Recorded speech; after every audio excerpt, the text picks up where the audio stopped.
इस बीच भारत के national security advisor Ajit Doval ने चीन और पाकिस्तान को कड़ा मैसेज दिया है। अजीत डोवल ने कहा कि सीमा पार से आतंकवाद को बढ़ावा देने वालों के खिलाफ कार्रवाई होनी ही चाहिए। आतंकवाद को बढ़ावा देने वालों को उनकी हरकतों की कीमत चुकाने के लिए मजबूर किया जाना चाहिए।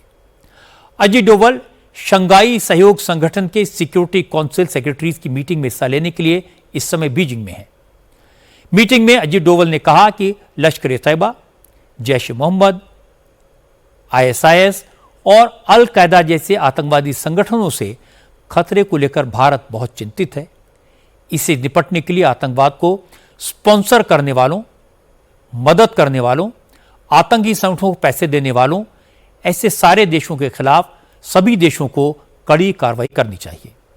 अजीत डोवल ने कहा कि भारत ने पहलगाम हमले के बाद आतंकवादी संगठनों के ढांचे को ध्वस्त करने के लिए ऑपरेशन सिंदूर लॉन्च किया था।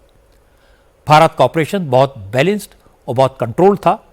डोवल ने कहा सभी देशों को आतंकवाद को लेकर दोहरा रवैया छोड़कर आतंकी संगठनों को जड़ से मिटाने के लिए काम करना चाहिए। बीजिंग में अजीत डोवल ने चीन के विदेश मंत्री वांग यी से मुलाकात की। दोनों देशों ने संबंध सुधारने की कोशिशों को रिव्यू किया और इस पर संतोष जताया। वांग यी ने अजीत डोवल से कहा कि चीन और भारत एशिया की दो बड़ी शक्तियां हैं और दोनों मिलकर काम करेंगी तो इंसानियत का बहुत भला होगा। इसलिए दोनों देशों को सीमा विवाद समेत सारे मसले आपसी बातचीत से हल करने चाहिए। अजीत डोवल ने भी चीन के साथ भारत के रिश्तों की अहमियत पर बल दिया और कहा दोनों देशों के बीच पीपल टू पीपल कांटेक्ट बढ़ना चाहिए। दोनों नेताओं ने आपसी महत्व के दूसरे मसलों पर भी बात की। अब ये तो सब जानते हैं कि पाकिस्तान की फौज चीन की बैकिंग पर ही इतनी उछल कूद करती है।